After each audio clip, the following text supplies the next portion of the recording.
Right now, a woman found dead in a home in Lake Delton, all that we know so far. Also, 2 bodies are found in lakes in southern Wisconsin over the holiday weekend. A look at how to stay safe out on the water in light of the tragic incidents. And we're following the death toll as it continues to rise in Texas in the aftermath of major flooding. That's all coming up on News 3 Now at 10. Good evening and thank you for joining us tonight. I'm Jalen Banks. Thunderstorms have redeveloped again, and tonight there have been flash flood warnings upstream. That's happening as people are trying to salvage things from homes along the river and search for any survivors. CBS's Jason Allen has more. Along the banks of the Guadalupe River, the focus is shifting from rescue to recovery. More than 1,000 rescue workers, including members of the Coast Guard, worked through the weekend, plucking people from rooftops and scouring isolated areas. Is it safe to get in, you think? We went with Thomas Rex as he climbed into his wrecked trailer that was parked along the river near the town of Ingram. Bad. I got some really couple nice suits in here. I want to take those to the dry cleaner. He got out before the water hit, but only because firefighters started pounding on his door. Yeah, 4 something in the morning. Yeah, I would have probably heard something. I don't know if I would have heard with my earplugs in. I don't know. I would have just been sitting there trying to go back to sleep. And you could have been in all this. Yep. If I stayed in my bed, I might have been okay. If I came in this area, I might not be talking to you right now. A short distance away, at least 10 young girls are still missing at Camp Mystic. Water rose more than 25 feet in less than an hour there, trapping campers and staff inside cabins. We're looking for places that they're going to potentially be alive. Authorities are also facing scrutiny tonight over why more people weren't alerted sooner. A CBS News analysis of real-time alert data kept by FEMA shows there were 22 flash flood warnings for Kerr County and the Kerrville area. But local officials insisted no one predicted a flood of this size and defended their actions. Some urgent warnings were sent at various times, but just sending the message is not the same as receiving the message, having a plan to do something when you receive the message, and then the ability to implement that plan. Our thoughts are certainly with those impacted. Let's go ahead and get a look at your first warn forecast with Chief Meteorologist Alex Harrington. So, Alex, we did get some rain in southern Wisconsin this weekend. Now I see patchy fog on your screen. Yes. What's going on there? Yeah, patchy fog is a possibility tomorrow morning because we have that perfect combination of that wet near surface air, and then we have cooling temperatures, we have clear skies, and we have light winds. Perfect recipe for that fog. So as we start off the work week, coming out of a holiday weekend, just give yourself maybe an extra few minutes to get to work, especially if you're in one of those prone areas that often will see a little bit of patchy fog. We had, go back, one graphic there was moving too slowly there for me. This is the rainfall that we've had over the course of the past 48 hours. Some areas down towards Janesville, over towards Elkhorn, picking up around 3 inches, and by golly, they need the rain down in those areas right along the Wisconsin-Illinois border. Then you come up here to Madison, up to Deerfield. Folks commenting on our social media on Channel 3000's Facebook, Deerfield, nothing. About 1/3 of an inch out in Iowa County. Another strip of heavier rainfall stretching from Crawford County up through Richland Center, and then just north of the Dells of areas possibly picking upwards of 1 to 2 inches. Nothing out there in Radar 3000 at all right now. It'll be dry tonight, dry on Monday, but then that changes. Tuesday, we got another chance of thunderstorms across the area.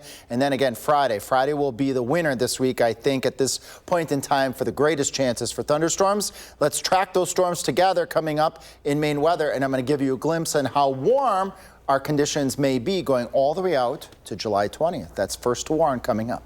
All right, sounds good, Alex. We'll see you in just a bit. In Lake Delton, officials found a woman dead Friday night. Officers responded to a scene on Canyon Road regarding a suspicious activity complaint. Multiple agencies arrived on scene and located a dead woman inside the home. The Lake Delton Police Department are investigating this incident. Right now, there is no immediate danger to the public. Hours later, authorities found a man from Texas dead in Delavan Lake Saturday afternoon. The town of Delavan Police Department and Fire Department were dispatched just before 2:30 p.m. for a report of a man in the water near the View of the Crest area of the lake. A 26-year-old man was later recovered from the water. A search and recovery operation was launched upon arrival. Dive and sonar teams from the Walworth County Sheriff's Office dive team and the Wisconsin Department of Natural Resources joined local responders in the effort. An investigation into the death remains active. However, Delavan police reported no foul play is suspected. And another man is found dead in Lake Mendota earlier this morning. The Madison Fire Department was called to the scene just after 6 a.m. Fire officials confirmed to News 3 Now that UW-Madison Police Department will be leading the investigation. UW police confirmed to us a passerby reported a person was found approximately 50 feet offshore near the Memorial Union. A preliminary investigation indicates the person is a middle-aged man. UW-PD reported there are no signs of foul play. As people head out to enjoy the water this summer, it's important to prioritize safety. Our Tanisha Shaw talked to the lake rescue team of the Madison Fire Department about ways you can stay safe this summer. First responders are usually busy during a holiday weekend. Some of the biggest risk factors that we see in our calls is people swimming alone, people boating without personal flotation devices. Unfortunately, alcohol use is really common. This 4th of July weekend is no different. Crews found 2 men dead on 2 separate occasions, one in Lake Mendota and another man dead in Lake Delavan. Weather this summer actually has been really volatile. And it's always a factor that increases the amount that boats will drift. Take a look at Lake Mendota Sunday afternoon. You can see the waves rippling and the flags are just waving through the wind. These are some of the signs that the waters may be volatile. Nature sets the rules, and when it comes to weather and wind and waves, we don't get to control those variables. And it's important not to be overconfident. Even though it may seem like it's second nature, it's important to know how to stay safe on Wisconsin's lakes. Let somebody, a loved one or a friend, know what your plan is when you're heading out into the water and when you plan on returning, so that people can wait to hear from you in case anything goes wrong. For people that are training for a swimming sporting event like Ironman, for example, you can also have a partner with a kayak or a canoe accompany you so that you've got somebody close by that can assist. Reporting in Madison, Tanisha Shaw, News 3 Now. Tanisha, thank you. First responders also ask everyone to check the forecast before going out on the water. Coming up next, Alex returns with a complete look of your First Warn forecast. And a top FDA vaccine official rejected broad use of COVID-19 vaccines, documents show. Plus, Packer Nation, we're taking a look at the history of the cheesehead. Stick around.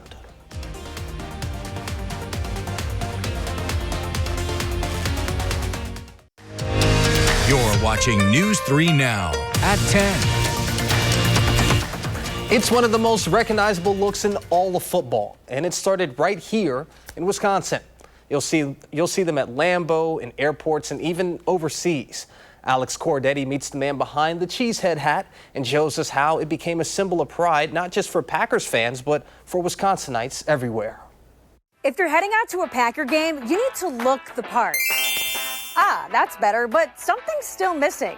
Oh, the iconic cheesehead. But how did this wedge of Wisconsin history come to be? We're about to find out.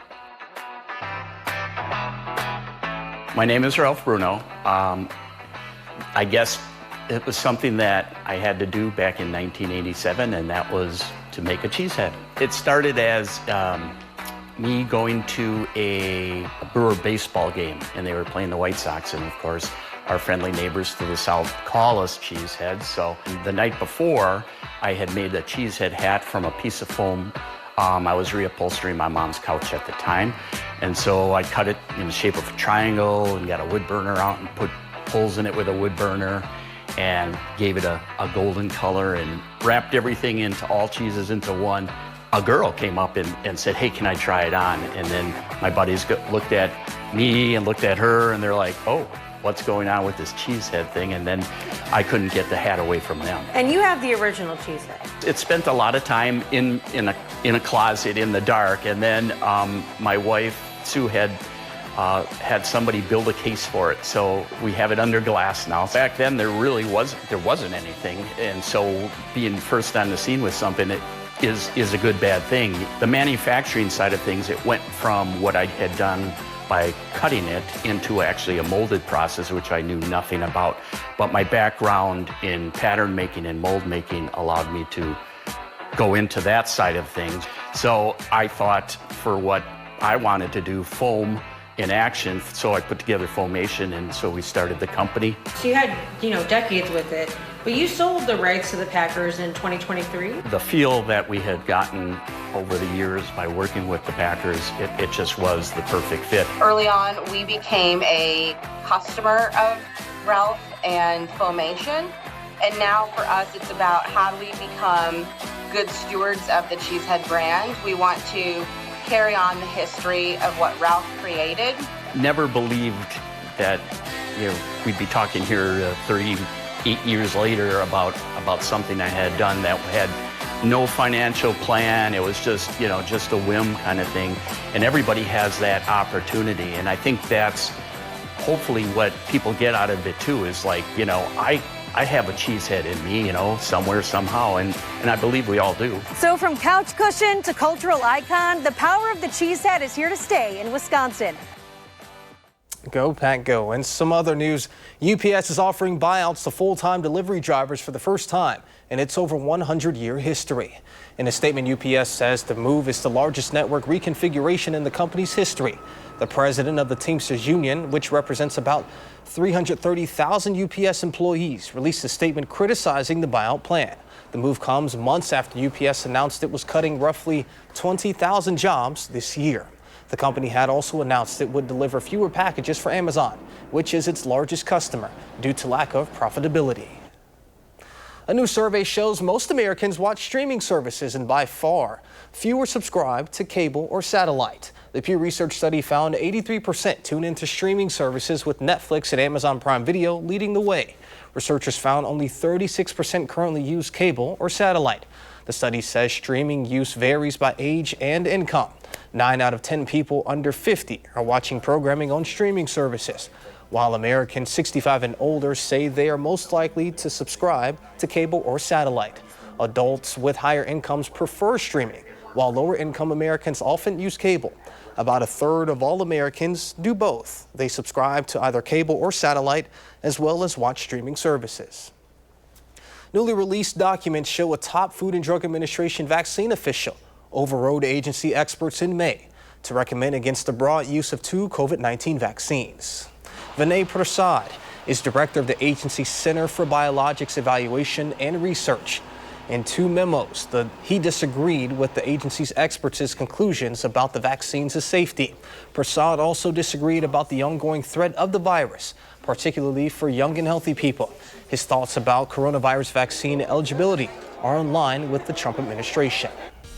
Now let's go ahead and get a look at your first warn forecast with Chief Meteorologist, Alex Harrington. So Alex, we got some rain this weekend as we head into the work week. What should we expect? Well, we're going to start off with some fog, and the rain is part of the product that we're going to get. Fog. We have rain, moisture near the ground, clear skies, light winds, recipe for some patch fog. To start off, that's tonight going into Monday. Monday is looking like a really nice day, one of a picture-perfect day for July. We'll talk more about those temperatures and humidity levels in just a moment, and then scattered storms re-enter the picture by the time we get to Tuesday, and there are more storm chances in our forecast as well. So let's actually take it back up there. The graphic is always a sticky one, and that's our rainfall total graphic, if we can get that back again. There we go. This is over the course of the past 48 hours. Some places in certain areas, we got that strip from Crawford County up through Richland County, up through Juneau and Adams counties, picking up 1 to 2 inches by estimate. And then some places picking up nearly 3 inches just south and east of Janesville. Unconfirmed report of more than 5 inches in some isolated areas in Rock County. And then right in the middle, 1/10 to maybe 1/3 of an inch of water. One of our viewers saying in Deerfield they had absolutely nothing to even settle the dust, as my mom would say. Drought monitor, areas that really need it. Janesville, again, some areas in that moderate drought conditions did see some beneficial rains. Darlington, Monroe, Janesville over towards Elkhorn, again, still hurting for water. And I like to show this drought monitor because while some places have seen beneficial rains throughout the spring and early summer months, Other areas are still dealing with drought. So let's bring our rain chances here forefront Tuesday during the afternoon hours. And then as we head towards Friday, that's our best chance for showers and thunderstorms throughout the course of this upcoming week. This is how that plays out. Tuesday, some scattered showers and thunderstorms in the morning, then perhaps a break right around the lunchtime, and some redevelopment as we head towards the afternoon hours and evening. And note that it's scattered. It's not widespread, but a 50% coverage. So some places will stay dry on Tuesday while others get wet. And the severe weather threat currently looks low. Low temperatures tonight around 60 degrees. You might want to open up the window if you choose to do so. Let a little fresh air in as lower humidity levels move into the area, and those dew points, that measure of moisture, get down into the 50s to right around 60, which is right on the cusp of that comfy range. High temperatures in the lower 80s as we go on into Monday. Picture perfect, pretty low humidity out there for a change. But again, that recipe for fog, you want to beware a little patchy fog. Slow it down on Monday morning as you head off towards work. Here's how our visibility tracker is showing. Maybe a half a mile visibility, Mineral Point, Platteville, Monroe, and Janesville. A little bit better visibilities towards the north. Then as the sun comes up, burns off the fog, and those visibilities completely improve by the time we get to the late morning hours. Temperatures throughout this week in the 80s, lows in the 60s. Then we start to see the mercury creep up as we head towards the end of the 10-day forecast. And I said I'd give you a first glimpse of the potential for warmer than normal conditions for much of the country as we head out towards the middle of July, according to the Climate Prediction Center. And with that drier than normal, or at least lower chances for us having rainy conditions as we head out into the middle of July. Rainy conditions settling from Arizona over to the east, unfortunately in the Texas area where they've been having that catastrophic and deadly flooding, and rainy across the southeast part of the United States. So warm and dry as it looks like right now as we head towards the middle of July. We had talked a little bit yesterday about that area in particular. You said not too long ago they had another incident as well. Yes, catastrophic flood. I believe the year was approximately 1987. In a very similar situation, campers trying to get out of a flooded area and buses tipping over, and then unfortunately in that case those campers got into the Guadalupe River as well, and they had rescues. Very catastrophic and very similar to what we're seeing. The First Warn Weather Team, I know us all are thinking about those folks in Texas right now. Well, thank you, Alex. Well, Angie, we're getting a bit of a cool down in Wisconsin, but down in Florida, things are heating up on the mound. Yeah, a wild weekend, especially some crazy stories coming out of Miami this weekend, all Wisconsin related. Still ahead, a couple sports stories that seem too good to be true. We'll start with the return of the Big Woo, next on News 3 Now. Catching Woodruff for the first time ever. 1-2 pitch. Struck him out.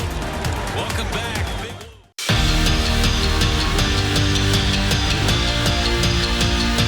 683 days. That's how long it had been since Brandon Woodruff last pitched on an MLB mound. A shoulder surgery kept him out all last season, and he was supposed to make his 2025 debut months ago. But first an ankle injury and then an arm injury pushed it back to today, when the two-time All-Star, who holds the best career ERA in Brewers franchise history, finally returned to the big league mound. But you wouldn't know it had been 2 years by the way that he mauled the Marlins. First batter he sees, he sets down on strikes with a 92-mile-an-hour fastball, and the offense, well, they backed up Big Woo. Scoreless in the third, and Jackson Churio lasers a liner to left, and you can forget about it. A two-run homer was all the help that Woodruff needed. He served up 6 innings of one-run baseball, striking out 8 Marlins while giving up just 2 hits. The Brewers win it 3-1 in a return for Big Woo that felt too good to be true.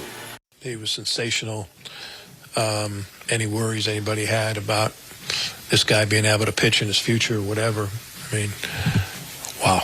It was kind of strange. I'd be sitting here and the next thing it's like, man, I'm about to throw my first game in 2 years and just quietly think to myself, like, this is such a cool deal. It was a special day for me and, not only myself, my family and everybody that has, gone into this process.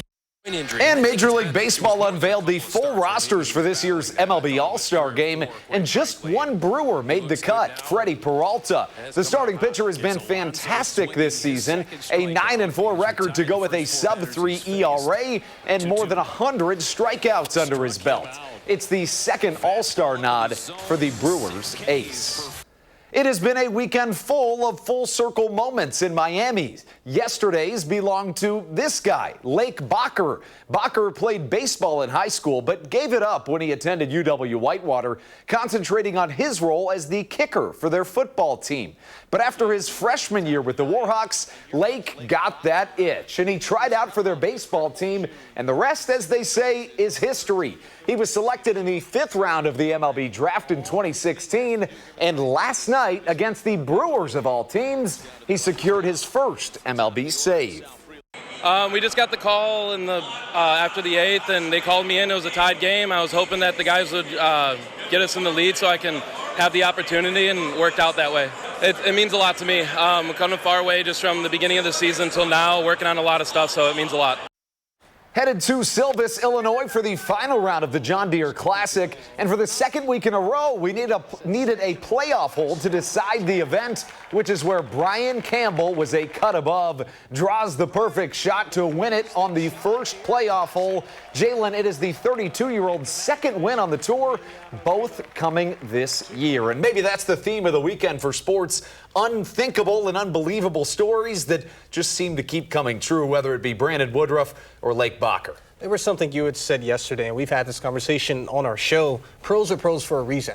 And whether it's our individual who just won, the event today, Brandon Woodruff, and then obviously Lake Bacher. I mean, these guys are at that level for a reason, and they can pull it out when they need to. It's true, but, that's why it's so fun to follow. And when they give you a real reason to pull at your heartstrings, that's where we get really stuck in sports, and that's why they're the best, in my opinion.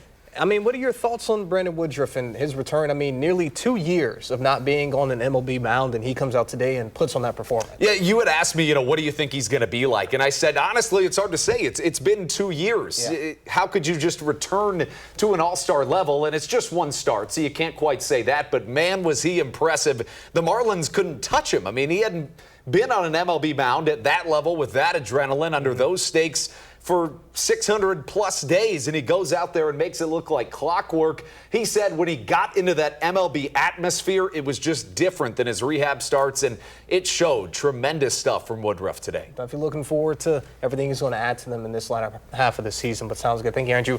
A final check of your first one forecast is coming up when we return.